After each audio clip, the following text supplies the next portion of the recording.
Hello friends, सुमा टाक art and education में आपका स्वागत है। हम जीके की सीरीज़ लेके चल रहे थे भारतीय राज्य व्यवस्था, जिसमें हम आज चौथा पार्ट पढ़ेंगे। आइए देखते हैं। संविधान का जो है स्रोत पढ़ चुके थे। हम इस वीडियो में देखेंगे संविधान की प्रस्तावना, जो कि बहुत मुख्य है। प्रस्तावना संविधान के परिचय को कहते हैं। यह संविधान का आमुख होता है। N.A. पालकीवाला ने प्रस्तावना को संविधान का परिचय पत्र कहा है। किसने कहा है? N.A. पालकीवाला ने क्या कहा है? संविधान का परिचय पत्र कहा है। किसको कहा है? प्रस्तावना को कहा है। 13 दिसंबर 1946 को नेहरू द्वारा पेश किए गए उद्देश्य प्रस्ताव को संविधान की प्रस्तावना के रूप में शामिल कर लिया गया।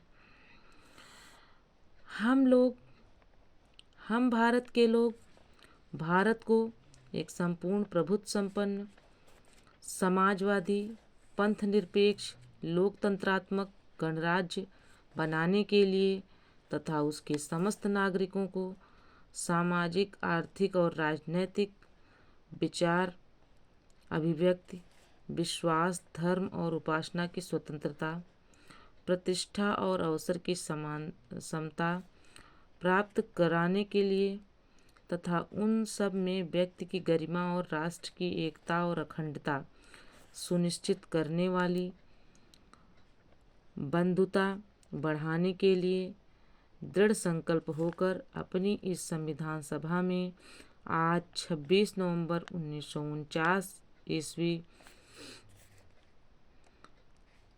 को एतद द्वारा इस संविधान को अंगीकृत, अधिनियमित और आत्मसमर्पित करते हैं। देखते हैं आगे। भारतीय संविधान की प्रस्तावना को संविधान की आत्मा कहा जाता है। क्वेश्चन आता है, संविधान की आत्मा किसे कहा जाता है? तो उसकी प्रस्तावना को संविधान की आत्मा कहा जाता है।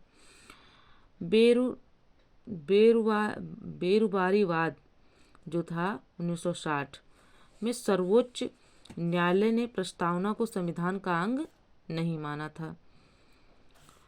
केशवानंद भारती बनाम केरल राज्य 1973 में सर्वोच्च न्यायालय ने प्रस्तावना को संविधान का अंग माना है। ये केशवानंद भारती की जो बेंच थी, उसमें जो है 13 जजों की सबसे बड़ी बेंच थी। केशवानंद भारती बनाम केरल राज्य बाद में सबसे बड़ी बेंच 13 जजों की बेंच थी, जिसमें ये माना गया कि संविधान प्रस्तावना का अंग है। संसद प्रस्तावना में अनुच्छेद 368 के तहत संशोधन कर सकती है, हालांकि इसमें निहित ढांचे में नकारात्मक संशोधन नहीं कर सकती। स्पष्टतः संसद वैसा परिवर्तन कर सकती है जिससे मूल ढांचे का विस्तार व मजबूतीकरण होता है। अब तक प्रस्तावना को मात्र एक बार 42वें संविधान संशोधन 1976 द्वारा संशोधित किया गया है। अब ये जो 42वां संविधान संशोधन है, इसके द्वारा कई संविधान में कई परिवर्तन किए गए हैं, जिसके कारण इसको जो है मिनी कॉन्स्टिट्यूशन यानी जो है लघु संविधान भी कहते हैं।